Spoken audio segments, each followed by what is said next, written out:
Salut tout le monde, aujourd'hui je reviens pour un C'est lundi, que lisez-vous? Et ensuite je vous ferai un petit In My Mailbox qui risque d'être assez long. Je suis vraiment désolée pour la luminosité de cette vidéo et je pense qu'en passant sur YouTube ça sera encore plus sombre. Vraiment désolée, mais je tourne cette vidéo, il est plus de 17 h et en fait je suis dans une alcôve, ce qui fait que la fenêtre est assez loin et le soleil ne tape plus pile dans la fenêtre. Donc là j'ai deux lumières allumées, j'ai allumé deux bougies là-bas pour éviter d'avoir une ombre sur ce côté de mon visage, mais j'ai quand même les cheveux hyper sombres de ce côté-là. Voilà, je peux pas faire mieux. Je commence donc par le C'est lundi, que lisez-vous? Je vous laissais la dernière fois, la semaine dernière, en vous disant que j'étais en train de lire le premier tome de La Voix de la Meute de Gaïa Guasti, premier tome qui s'appelle Les Remplaçants, aux éditions Thierry Magnier.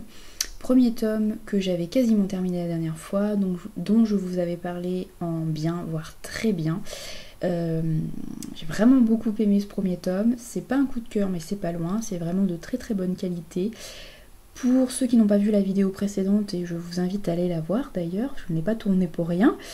Et je vous en parlais assez longuement, donc c'est plutôt pas mal d'aller la regarder.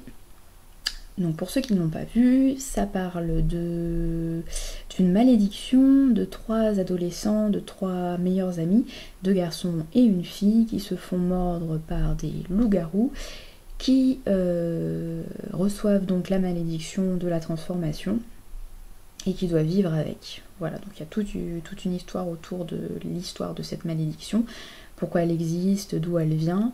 Et ce que j'ai vraiment beaucoup aimé, c'est le côté sauvage, très animal de la transformation, qui est vraiment très très très présent dans cette histoire, dans ce texte.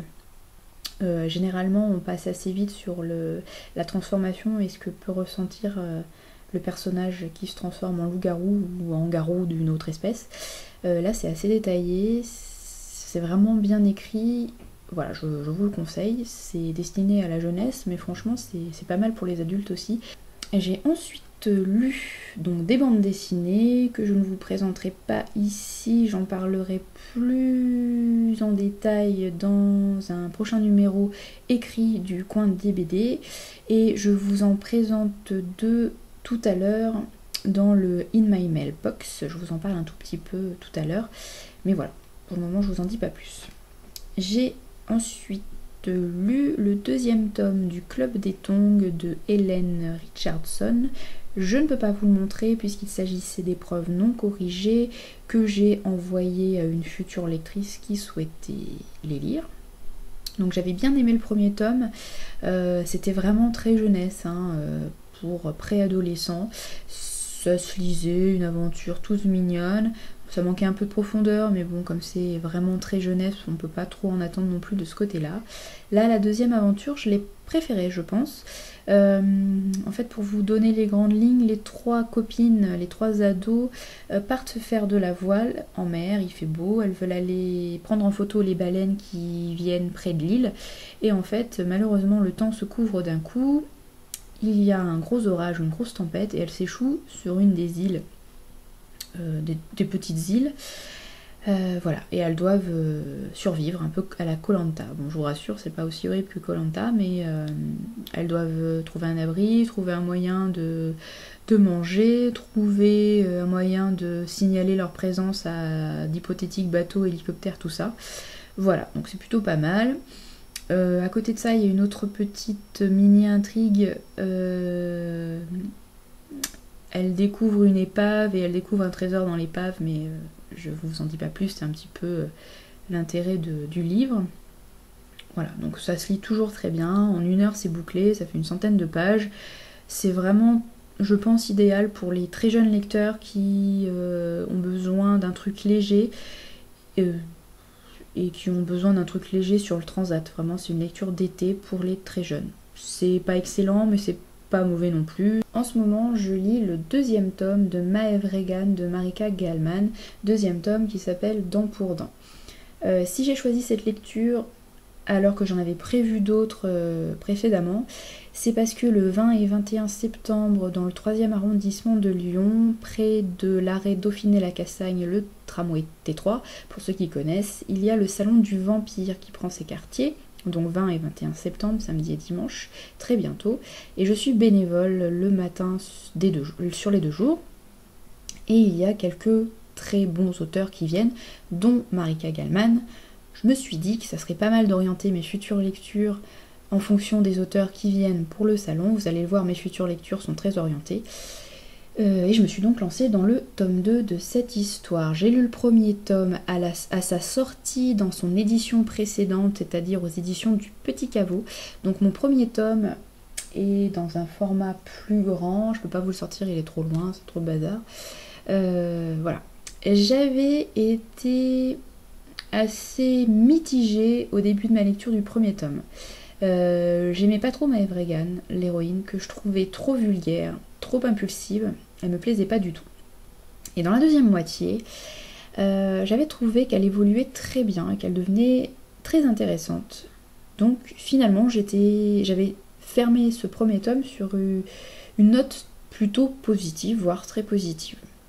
Le temps a passé, j'ai pas continué cette saga, et là je sors le deuxième tome, en n'ayant aucun souvenir du premier. J'avais peur parce que je me suis dit, ça se trouve, je vais me rembarquer dans l'aventure, et ça va me faire comme pour Divergente la semaine dernière, enfin la semaine précédente, je vais être complètement paumée, je vais rien comprendre. Et bah là en fait, même si j'ai pas de souvenir, je trouve que Marika Gallman arrive assez bien à replacer les choses sans en faire un résumé bateau introductif. Non, elle place les choses assez bien comme ça au fil du texte, donc c'est plutôt pas mal. Bon, il me manque quelques détails, mais dans l'ensemble je suis pas trop paumée. Et je trouve que l'héroïne Maeve est vraiment très intéressante dans ce deuxième tome. C'est pas une héroïne que j'adore, mais j'apprécie de la suivre, j'apprécie son évolution, j'apprécie ce qui lui arrive. J'ai trouvé la première centaine de pages, 150 premières pages, peut-être un petit peu longue, un petit peu longue à la détente. Il y a la mise en place du contexte, la mise en place de l'intrigue, la mise en place du pourquoi, du comment, machin. Donc c'est pas mal, on est bien dans le truc. Mais c'est un petit peu longué. Disons qu'il aurait pas fallu 50 pages de plus pour que l'action se mette vraiment en place, sinon ça aurait commencé à être vraiment trop long. Là ça va. Hier j'ai pas pu lire beaucoup, mais franchement je suis vraiment prise dans l'histoire. Il me reste plus qu'une centaine de pages, j'en suis à la page 378. En fait je vous montre le livre, mais je lis sur ma liseuse, parce que j'ai le texte en numérique, c'est vachement agréable. Je trouve que c'est pas mal écrit, j'avais oublié que Marika Gallman écrivait pas mal. Bon, ça reste de la littérature urban fantasy, hein, donc c'est pas un classique style Zola, mais c'est très honorable, très appréciable. Je trouve que c'est assez visuel, donc c'est vraiment sympa de pouvoir imaginer bien les scènes, les altercations entre les personnages. Et comme je vous le disais, Maeve est une héroïne finalement à laquelle je me suis pas mal attachée. J'aurais pas cru, hein. Franchement je suis la première surprise, mais elle me plaît bien cette héroïne, et je pense que je prendrai le 3e tome à Marika le 20 ou 21 septembre, et je vous invite à venir nous voir. Je vais concentrer mes prochaines lectures sur le salon du vampire le 20 et 21 septembre, donc je vais essayer de lire des livres qui correspondent aux auteurs ou aux éditeurs qui sont présents. Je vais essayer, bon bah là je pense que ça devrait passer d'ici le 20-21 septembre, de lire un petit recueil de nouvelles, un recueil de nouvelles de Mathieu Guibé qui s'appelle « À un sanglot de moi, tu reposes » aux éditions Locomodo. Donc c'est un petit poche. J'ai déjà eu l'occasion de lire certaines des nouvelles qui composent ce recueil dans un ancien de Mathieu Guibé qui s'appelait Germinescence, mais qui n'est plus édité maintenant. Donc il a repris certaines de ces nouvelles, il les a remaniées, je pense, il les a réécrites un petit peu, et il en a écrites 2 nouvelles dans celui-ci. Voilà, donc Mathieu Guibé, c'est un auteur, j'aime bien ce qu'il fait, j'aime bien sa plume. Ça fait un petit moment que je ne l'ai pas lu, donc c'est l'occasion de retrouver un petit peu l'univers de cet auteur. Et donc il sera là avec Cécile Guillot. Et en parlant de Cécile Guillot et donc des éditions du Chat Noir, j'aimerais bien passer l'anthologie Montre Enchantée d'ici le 20 ou 21 septembre. En tout cas, lire une ou 2 nouvelles enfin, notamment celle de Cécile Guillot par exemple, ça serait plutôt pas mal, comme ça je pourrais aller lui en parler si j'ai l'occasion de la croiser pendant ce week-end. Montre enchantée, donc c'est une anthologie steampunk, je crois qu'il y a 17 nouvelles dedans, 17 auteurs différents, des grands noms, des moins connus. Tout ça autour du thème du steampunk. Apparemment, le thème est bien présent, mais il est vraiment traité de façon très différente selon les nouvelles. Ça m'intrigue. Enfin, troisième lecture que j'aimerais bien lire, enfin en tout cas commencer d'ici le salon, c'est la première intégrale de Néphilim qui s'appelle Les Déchus de Fabien Clavel. Le livre est super beau et j'ai oublié de vous dire que c'était aux éditions Nemos, collection Dédale. J'aimerais bien au moins commencer ce premier tome pour pouvoir en parler avec l'auteur. J'aimerais bien aller le faire dédicacer, mais c'est vrai que si je vais le faire dédicacer et que l'auteur me dit alors ça vous a plu, je l'ai pas encore lu. Ça fait 3 ans qu'il est dans ma bibliothèque et j'ai toujours pas commencé. Donc au moins lire un tout petit peu le début, histoire de savoir un peu de quoi ça parle et de quoi je pourrais parler avec l'auteur. Récemment pour les imaginales, j'avais lu Homo Vampiris qui m'avait pas mal plu. C'est assez sombre, c'est une histoire de vampire moderne, un petit peu thriller, enquête, tout ça, ça m'avait bien plu. Assez glauque par contre, assez gore, assez dur, hein. Vraiment une lecture adulte. Là a priori ça se passerait dans un univers assez proche. Comme Homo Vampiris m'a plu, je pense que celui-ci, ça devrait être du même acabit. Depuis la dernière vidéo In My Mailbox, beaucoup de livres sont entrés dans ma bibliothèque. Donc, au début du mois d'août, un collègue m'a prêté pas mal de bouquins, notamment une série de bandes dessinées. La saga s'appelle L'héritage d'Émilie, de Florence Magnin aux éditions d'Argo. Donc il y a 5 volumes, la saga est complète, j'ai les 5 volumes avec moi, je ne vous les montre pas tous. Je vous invite à aller voir sur Google pour pouvoir voir les illustrations de couverture et pouvoir jeter un œil à l'intérieur. Je vous ai déjà parlé des 2 premiers volumes dans ma dernière vidéo du C'est dimanche que lisez-vous. Je ne vous en parle pas plus. En tout cas, j'ai un petit peu avancé. J'ai lu le 3e volume que j'ai trouvé un petit peu moins bon que les 2 premiers. Et là, je viens juste de commencer le 4e. Je vois pas trop où l'intrigue va. Mais ça reste intriguant, intéressant et les images restent super belles. Voilà, donc si vous avez l'occasion, ça se passe au début du XXe siècle, enfin l'intrigue principale disons se passe au début du XXe siècle, en 1920 exactement. C'est l'histoire d'Émilie, une chanteuse au Moulin Rouge qui hérite mystérieusement d'un manoir en Irlande dans le Connemara. Elle se déplace pour aller voir de ses propres yeux dans quel état est le manoir et là-bas il se passe plein de choses étranges, comme d'habitude en Irlande. Le collègue m'a également prêté 2 romans. Le premier c'est Génération A de Douglas Coupland aux éditions Au Diable Vauvert. Donc c'est de la science-fiction. En fait on se demande qu'est-ce qui se passerait si les abeilles disparaissaient de la surface de la planète. C'est vrai ça, bonne question. Qu'est-ce qui se passerait si les abeilles ne butinaient plus les fleurs? Voilà, mystère. Et en même temps, a priori, au moment où les abeilles disparaissent, sur la Terre, 5 personnes se font piquer au même moment, dans des endroits différents.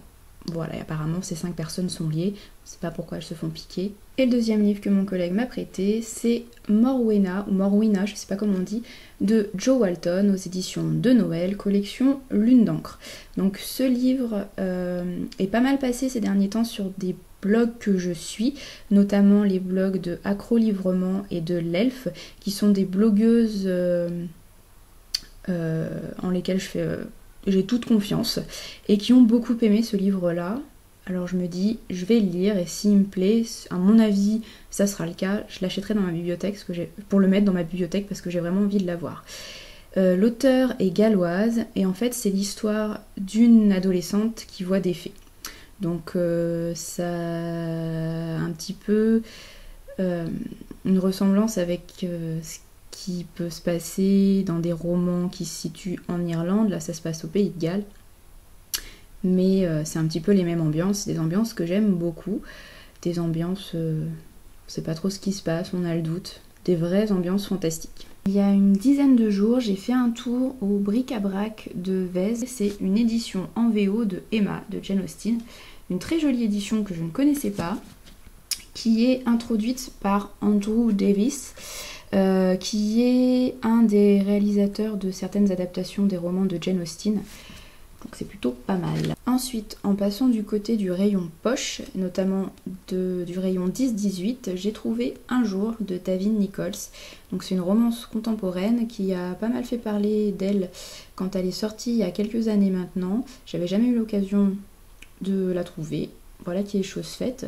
J'espère que ça va me plaire. En tout cas, j'en ai eu de très très bons échos et j'espère ne pas être déçue.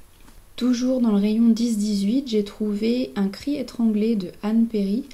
En prenant celui-ci, je pensais poursuivre ma collection de la saga Charlotte et Thomas Pitt. Donc j'étais très contente et en fait je me suis rendu compte en arrivant chez moi que Un cri étranglé fait partie d'une autre saga écrite par Anne Perry, la saga qui s'appelle William Monk, et c'est le 8e tome de cette saga. Ensuite, j'ai continué dans le rayon poche, mais cette fois dans le rayon SF, et j'ai trouvé 2 titres très connus qui n'étaient pas encore dans mes bibliothèques. Le premier, c'est Fahrenheit 451 de Ray Bradbury.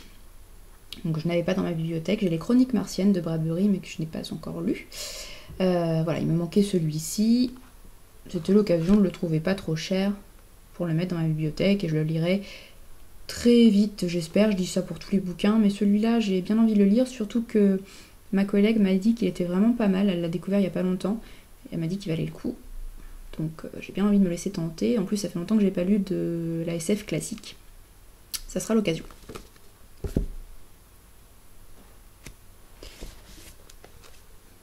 Et l'autre titre de SF acheté ce jour-là, c'est Fight Club de Chuck Palahniuk, chez Folio SF. Je vous ai pas dit avant, c'était chez De Noël, collection Présence du futur. C'est les poches de chez De Noël. Voilà, et donc là, Folio SF. Donc il y a le film qui est très connu, que je n'ai pas vu, honte à moi. Je profiterai de lire le bouquin pour visionner l'adaptation ensuite. Je suis ensuite allée faire un tour du côté jeunesse, et dans la jeunesse, j'ai trouvé le 2e tome de Wicca de Kate Tiernan. J'avais lu le premier il y a quelques années, c'est en VO, j'ai oublié de préciser, qui m'avait laissé particulièrement mitigée. J'avais pas trop apprécié l'approche de la Wicca. Et j'avais décidé de pas continuer l'aventure, de pas continuer la série, mais quand j'ai vu ce 2e tome, je me suis dit que ça pouvait être l'occasion de me remettre à la lecture en VO. J'ai pas mal de livres VO, mais c'est quand même des gros trucs, et de la littérature plutôt contemporaine ou para-austinienne. Là, ça reste du jeunesse et de l'imaginaire, donc pour me remettre petit à petit à la VO, ça peut être pas mal. Voilà, donc je vais lire ce 2e tome. Si je ne suis toujours pas convaincue avec ce 2e, j'arrêterai définitivement la série. Je laisse une autre chance. Je pensais pas, mais finalement, pourquoi pas. Autre 2e tome d'une série que je ne pensais pas continuer, c'est le 2e tome de la série Emily the Strange de Rob Reger, si je dis pas de bêtises, ou est-ce que... Ouais, c'est ça, Rob Reger, aux éditions Michel Lafon.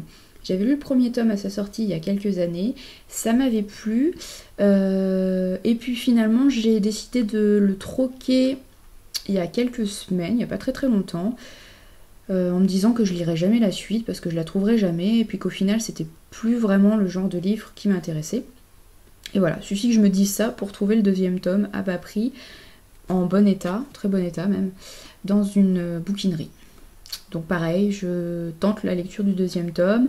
Si j'accroche vraiment, je me procurerai les tomes suivants. Si c'est bof, parce que c'est plus trop mon style de lecture, je laisserai tomber cette série. Au boulot, j'ai une collègue et une amie qui a décidé de se séparer de certaines de ses bandes dessinées qu'elle avait en double ou dont elle ne voulait plus. Et elle m'en a passé 3 pour que je puisse les lire, pour savoir si je les lui rachetais ou si non, ça m'intéressait pas du tout. Donc elle m'a prêté Calvin et Hobbes, le 1er tome de Bill Watterson. C'est une série super connue. J'ai dû en lire quelques petits extraits comme ça, mais j'en ai aucun souvenir. La 2e BD qu'elle m'a prêtée, c'est le premier volume de Matteo qui s'appelle Première époque 1914-1915 de Jean-Pierre Gibra. BD que j'avais vu déjà plein de fois dans les rayons, qui me plaisait vraiment visuellement parlant, et là je l'ai lu et j'ai beaucoup aimé. Je vous en ai pas parlé tout à l'heure dans le C'est lundi que lisez-vous, puisque j'oublie très régulièrement de parler des bandes dessinées. Je vous en parlerai plus à l'écrit dans un nouveau numéro du Coin des BD qui arrivera très bientôt, puisque j'arrive à 3 BD lus, donc généralement j'attends d'en avoir lu 3 ou 4 pour faire un numéro, donc ça arrivera vite. Ce que je peux vous dire, c'est que visuellement c'est super beau, et au niveau du fond c'est plutôt pas mal. Il y a un truc qui m'a fait sourire, c'est que je trouve que la jeune fille ici, c'est un petit peu la jeune fille qui occupe toutes les pensées du héros, qui s'appelle Matteo.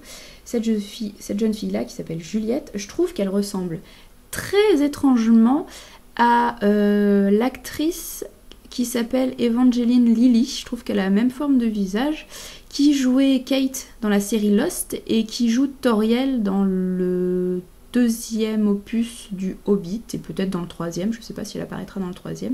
Bref, je trouve qu'elle a vraiment la forme de visage de cette actrice, et c'est une actrice que j'adore. Enfin, elle m'a pas trop plu dans le Hobbit, mais dans Lost, j'étais complètement fan de cette actrice et de ce personnage. Je la trouve juste canon comme nana. Voilà, donc c'est rigolo de voir un personnage dans une BD, je trouve qu'il lui ressemble pas mal. Et enfin, la troisième BD qu'elle m'a prêtée, et que je vais acheter puisque je l'ai adorée, c'est Lydie, de Jordi Lafèbre et Zidrou aux éditions d'Argo. Donc là c'est pas une série, c'est un one shot, et c'est vachement bien, j'ai adoré. Visuellement c'est très très beau, enfin j'aime beaucoup les dessins, ça me plaît vraiment beaucoup. Et alors l'histoire, au début elle peut paraître super triste, et en fait c'est tout mignon finalement, et ça finit bien. Pour vous en parler très rapidement, parce que je l'ai lu et je vous en ai pas parlé dans le C'est lundi que lisez-vous, c'est l'histoire d'une jeune femme qui s'appelle Camille, je crois, qui est un petit peu retardée. Je sais pas si c'est politiquement correct de dire ça, je suis désolée si c'est pas le cas. Et qui tombe enceinte parce qu'elle s'est pas méfiée d'un jeune homme qui... voilà. Et en fait, elle perd le bébé à la naissance, et quelques mois plus tard elle crie à tue-tête que son bébé est revenu, et en fait au début on se moque un peu d'elle, et puis finalement tout le quartier va jouer le jeu et va faire semblant que le bébé est revenu. Donc vont faire semblant de prendre le bébé dans les bras, vont faire semblant de le nourrir, de lui parler, etc. Et ça dure plein d'années, et je vous dis pas la fin. Au début ça peut sembler vraiment très triste, très douloureux, très grave, hein, cette jeune femme qui perd son bébé à la naissance, et en fait ça finit bien. Je vous en dis pas plus, mais j'ai trouvé ça très tendre, plein de bons sentiments, et visuellement très très beau, ça m'a beaucoup plu. Je continue dans les nouveautés dans ma bibliothèque par un petit achat. L'achat de l'anthologie Départ aux éditions de L'Homme sans nom. Donc c'est une anthologie qui rassemble de très courtes nouvelles. Quand je vous dis court, c'est 3-4 pages, des auteurs de la maison d'édition de L'Homme sans nom, maison d'édition que j'affectionne particulièrement. Et j'ai tous les livres pratiquement dans ma bibliothèque, c'est un petit peu ma plus belle collection.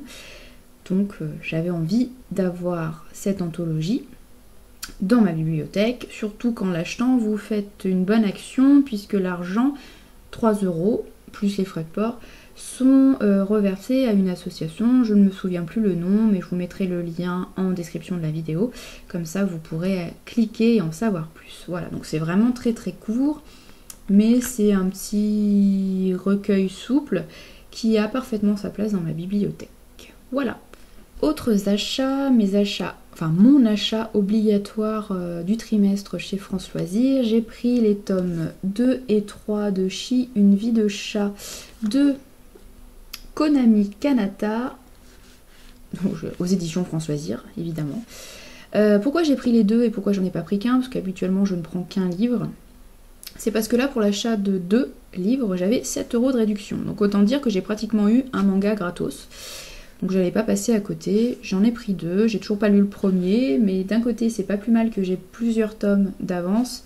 Au moins comme ça, je ne serai pas coupée dans mon élan à la fin du premier, j'aurai déjà les 2 suivants. J'ai ensuite reçu un troc de la part de Mi-Ange Mi-Démon. On troque très souvent ensemble toutes les deux, donc là, encore un.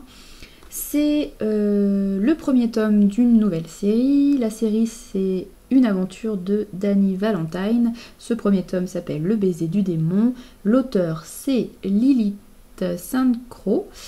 Je sais pas du tout comment ça se prononce, mais on va dire que ça se prononce comme ça à la française. Aux éditions Orbit. Donc c'est de l'urban fantasy urbaine, avec des vampires, des démons, tout ça, je pense. Voilà, ça doit ressembler un petit peu genre Anita Blake, Mercy Thompson, toutes ces héroïnes-là qui combattent les méchants, ou en tout cas qui évoluent dans un monde rempli de bestioles avec des crocs et des griffes. Voilà. Apparemment, c'est plutôt pas mal ce que fait cet auteur-là. C'est pas trop simpliste et c'est plutôt assez original. J'ai ensuite reçu de la part des éditions Casterman Autrement un petit album souple qui s'appelle Monsieur Pan. C'est écrit par Cressman Taylor et c'est illustré par Princesse Cam Cam. Pas si ça se dit comme ça, je pense que oui. Donc ça a l'air d'être un conte traditionnel et ça a l'air tout mignon. En tout cas, l'illustration de couverture le laisse présager. Il y a pas mal de texte a priori. Hein. À chaque double page, vous avez une page de texte et une page d'illustration. Il y a un truc par contre qui me chagrine déjà. C'est la première fois que je l'ouvre, mais il y a un truc qui me chagrine, c'est que 1, vous n'avez pas d'alinéa au début du paragraphe, et 2, le texte n'est pas justifié. Ça me chagrine toujours quand je lis une publication officielle, entre guillemets. Je trouve que c'est moins agréable pour les yeux, pour la lecture, de ne pas avoir un texte justifié. Donc pour ceux qui ne savent pas ce que ça veut dire, c'est droit des deux côtés. Là c'est pas droit du tout, là ça va pas du tout. Et les alinéas c'est quand même pas mal en début de paragraphe, je trouve que ça marque assez bien les paragraphes. Donc ouais, c'est pas du tout justifié nulle part. Bon, ça reste un détail, mais moi, regarde, vous voyez, c'est la première chose que j'ai remarqué en ouvrant le bouquin. Bref, ça a l'air quand même très mignon au niveau illustration. Ce livre, qui s'appelle Beauté, de Sarah Pinborough, aux éditions Milady. Vous voyez, c'est un livre en dur. C'est une édition reliée, qui est plutôt sympa dans la bibliothèque. Par contre, c'est un tome 3, il y a 2 autres tomes avant, qui s'appellent Poison et l'autre, je sais plus quoi. Alors, on m'a dit que je pouvais le lire sans avoir lu les 2 précédents, puisque l'auteur revisite des contes de fées et qu'il ne faut pas forcément avoir lu les précédents pour comprendre. Et quelqu'un d'autre m'a dit qu'en fait si, il y avait un fil conducteur et que apparemment je ne comprendrais pas grand chose si je commençais par le 3e tome. Donc je crois qu'il va falloir que je me procure les 2 premiers pour pouvoir lire ce 3e dans les meilleures conditions. C'est vrai que si j'arrive comme ça, les 2 pieds dans le plat, sans savoir où je vais, je risque d'avoir du mal à apprécier ma lecture. Donc je vais essayer de trouver les 2 précédents.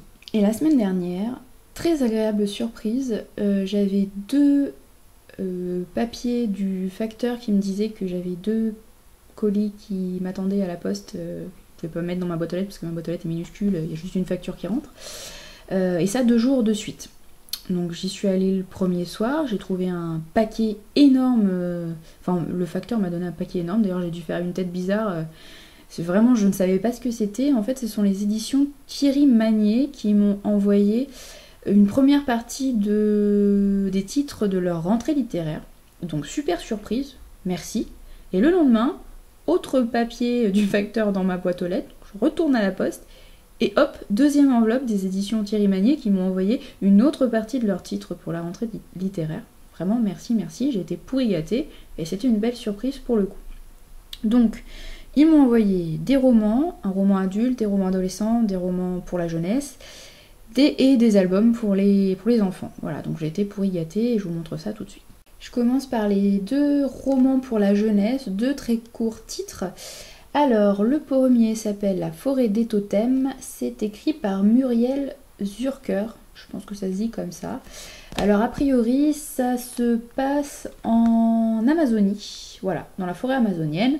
C'est un petit garçon qui part en vacances là-bas et puis ça se transforme finalement en grande aventure au milieu de la jungle. Le deuxième roman pour la jeunesse s'appelle Bonzig et Clotaire de Pascal Marais. Là c'est un petit garçon qui a l'air un petit peu triste. Il veut adopter un chien, ses parents l'amènent à la SPA. Ils en adoptent un et au final c'est un chien qui parle. Donc a priori ça annonce quelques aventures assez amusantes. Il y avait 2 romans adolescents dans l'enveloppe, enfin dans une des enveloppes. Le premier, Justice pour Louis Sam de Elizabeth Stewart. Alors là c'est sans doute celui qui me tente le plus dans tout ce que j'ai reçu. A priori c'est basé sur un fait divers dans le nord des États-Unis à la fin du 19e siècle, j'ai oublié de vous dire, et ça met un petit peu en scène les guerres incessantes, décidément, pardon, les guerres incessantes entre les Blancs et les Indiens. Voilà, donc a priori, il y a eu un meurtre, enfin quelque chose comme ça, et forcément, comme il y avait un jeune Indien dans les parages, tout de suite on dit que c'est lui qui est coupable, délit de sale gueule forcément à cette époque-là, et encore maintenant j'imagine. Voilà, donc c'est un petit peu une enquête sur fond historique assez intéressant, en tout cas moi ça me parle beaucoup. Et l'autre titre qui est d'actualité, c'est L'été où papa est devenu gay de... Alors là, c'est un nom norvégien, alors excusez-moi pour la prononciation, déjà les noms en anglais je suis assez nulle, donc alors les noms norvégiens... Endre Lund Eriksen, voilà, monsieur Eriksen, qui écrit un roman, comme je vous le disais, pas mal d'actualité ces derniers temps, avec toutes les polémiques sur le genre, sur l'homosexualité, tout ça. Donc un roman très contemporain. Généralement, ce sont des thèmes que je ne lis pas trop. Enfin, généralement, je lis assez peu de romans contemporains, à vrai dire, puisque souvent les thèmes ne me parlent pas vraiment et je préfère m'évader plutôt que lire métro, boulot, dodo, ça m'agace un peu. Mais quand c'est destiné à la jeunesse, tout de suite ça me parle plus. Le dernier roman du paquet, ou d'un des paquets, s'appelle Sable. C'est de Wolfgang Herrndorf, qui est allemand. Ça, sans douter. Donc c'est un roman plus adulte et a priori c'est une enquête qui se déroule au Maghreb. Voilà, une ville du Maghreb située en bord de mer, sale, chaotique, corrompue, pittoresque. Pas trop ce que ça va donner, petite enquête policière, dans un contexte qui m'attire pas forcément, mais justement c'est l'occasion de me lancer dans un titre vers lequel je ne me serais pas tournée naturellement. Et j'ai ensuite reçu plein de trucs pour les enfants, des albums, c'est sûr, mais également des petits trucs comme ça. C'est une boîte à images de Emmanuel Houdard. Donc dans cette boîte à images, vous avez 4 tout petits livres sur des thèmes différents. Là, c'est Miam, par exemple. Et en fait, vous avez des images, voilà, de nourriture. C'est une boîte à images, donc c'est vraiment pour les petits, pour mettre des mots sur des images. Donc, à première vue, je suis pas... Enfin, j'adore l'idée des boîtes à images, mais je suis pas hyper fan des dessins. Ouais, que je trouve, je sais pas, un peu bizarre et pas forcément très clair pour les enfants. Donc, dans l'enveloppe, dans une des enveloppes, j'ai aussi trouvé 2 tout petits albums en dur, donc pour les tout petits. Le premier s'appelle Croc de Terkel Risberg, et le deuxième Agent XYZ de Frédéric Belloni. Donc j'ai déjà feuilleté les deux, j'ai déjà lu en fait les deux. Donc c'est vraiment pour les petits, les grosses images, une ligne de texte environ à chaque fois. Là c'est une petite aventure un petit peu amusante d'un espion qui oublie sa valise et donc tout son costume, donc il va devoir se débrouiller à trouver comment faire pour avoir un nouveau costume, et il est dans l'avion. Donc ça se présente comme ça. Ça a l'air assez amusant. Et le deuxième que j'ai préféré, c'est une petite fable avec Enfin, une petite morale, mais un truc comme ça. Donc au début, on rencontre un crocodile et une souris. Le crocodile veut bouffer la souris, forcément. Et en fait, la souris, elle va commencer à l'endormir en lui racontant une histoire. Alors elle parle. Et puis le crocodile, forcément, au bout d'un moment, il s'endort. Il commence à bâiller. C'est la souris, elle parle, elle s'arrête pas. Un peu comme moi. Et le crocodile s'endort. Et là, on se dit, c'est cool, la souris, elle va pouvoir s'enfuir, s'évader. Et non, je vous dis pas la suite. Vous irez voir en librairie ou vous l'achèterez. Voilà. Ensuite, j'ai eu le droit à 2 petits livres de la collection Boris. Donc là, c'est pareil, 2 petits albums en dur. Boris, c'est écrit et illustré par Matisse. Donc j'ai Boris, j'ai 1 an, plus 1 an, plus 1 an, plus 1 an. Et Salut cousine. Donc là, Boris fête son 4e anniversaire. Ça apprend un petit peu à compter parce qu'il y a le chiffre 4 qui revient à plusieurs moments dans cette petite histoire. Parce que Boris, il a 1 an, plus 1 an, plus 1 an, plus 1 an. Donc il a un gâteau, plus un gâteau, plus un gâteau, plus un gâteau. Voilà, c'est pour revenir sur le chiffre 4, c'est plutôt pas mal. Et Salut cousine, Boris doit accueillir sa petite cousine qui est plus jeune que lui. Et doit s'occuper d'elle, doit lui prêter ses jouets et tout. Et en fait, c'est une vraie peste, sa cousine. Elle lui écrase le pied, elle fout le bazar. Elle met le bazar, pardon, c'est plus poli. Voilà, c'est une peste. Et il va trouver un moyen d'arranger les choses et de la rendre sympa, cette cousine. Toujours dans la collection Boris, j'ai reçu un abécédaire à colorier avec des gommettes en plus. Donc l'abécédaire me semble plutôt sympa. En tout cas, en le feuilletant, donc A comme avion, voilà. Donc après, vous avez dans la double page, la page avec la lettre, le mot, et en majuscule et en minuscule. Donc c'est pas mal pour les petits qui voient les mots écrits. Et à côté, vous avez l'illustration. Je vais tout tomber. L'illustration, donc l'enfant peut colorier, peut s'amuser à colorier. Donc je suis pas sûre que je m'amuserai à colorier. Quoique, vu qu'en ce moment c'est la mode des coloriages thérapeutiques ou je ne sais quoi, je pourrais peut-être m'y mettre, ça me détendrait. Et enfin, il y avait 2 beaux albums dans un des paquets. Le premier, Histoire de Julie qui avait une ombre de garçon, de Christian Bruel et Anne Beauzelec. Alors, c'est un album qui a été édité il y a plusieurs années maintenant, et là c'est une réédition puisqu'il n'était plus disponible. Et encore une fois, la réédition tombe à pic avec toutes les polémiques sur le genre, etc. Et le deuxième très bel album que j'ai reçu, c'est Combien de terre faut-il à un homme de Anne-Lise Heurtier et Raphaël Urwiller. Je crois que ça se dit comme ça. Donc là, le format est super sympa, en long.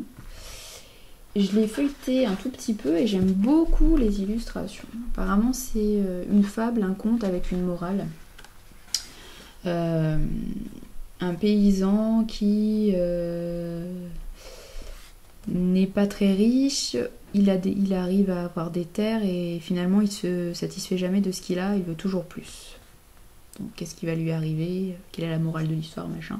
Je pense que ça peut être un conte sympa et en plus qui est vraiment très très bien illustré. Enfin en tout cas moi je suis complètement fan des illustrations.